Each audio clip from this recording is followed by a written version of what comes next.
Hello বন্ধুরা, আমার YouTube চ্যানেলে আপনাদের সকলকে স্বাগত জানিয়ে আজকে একটা রেসিপি নিয়ে এলাম। ইলিশ মাছ সর্ষে বাটা কি করে বানাচ্ছি সেটা আপনাদেরকে আমি দেখাবো। তাহলে দেখতে থাকুন আমার রেসিপিটা।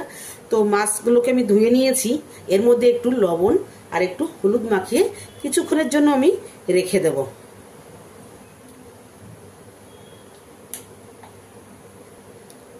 লবণটা মাখিয়ে নিয়েছি, হলুদটা মাখিয়ে নিয়েছি।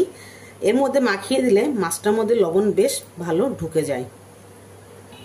আর মশলাটা আমি কি নিয়েছি, জিরা, হলুদ, সর্ষে, একটু লবণ আর একটু কাঁচা লঙ্কা। তো লবণ আর সর্ষে বাটলে কি হয় একসঙ্গে, তাহলে সর্ষে বাটাটা একটু রাগ হয়। তবে একসঙ্গে সব কিছু আমি পেস্ট করে শিলনোড়াতে পেস্ট করব। সর্ষেটাকে আমি বেটে নিয়েছি ভালো করে। এর মধ্যে আমি অল্প করে জল মিলাবো।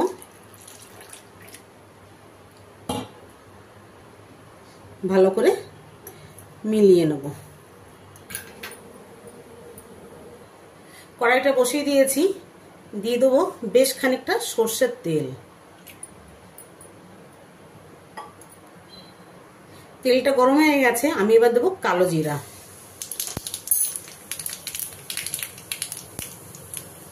দেব 3টে লঙ্কা, হলুদটা তেলের মধ্যে আমি দিয়ে দিলাম।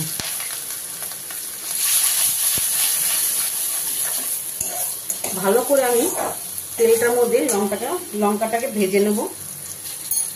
ঝোলটার মধ্যে ভালো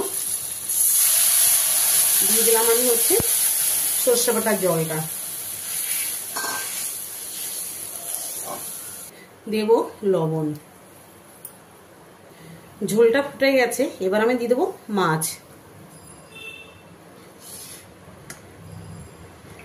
কিছুক্ষণ ঢাকা দিয়ে দেবো।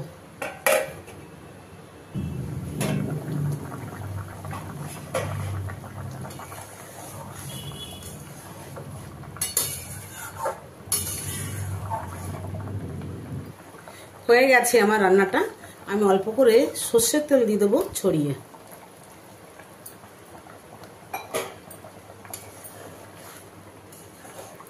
সর্ষের তেলটা দিলে কি হয়, সর্ষে বাটা তেতো হয় না।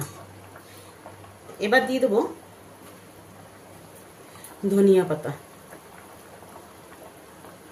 কিছুক্ষণ আমি অফ করে ঢাকা দিয়ে রাখবো। হয়ে গেছে আমার রান্নাটা, দেখুন। এবার আমি নামিয়ে নেব।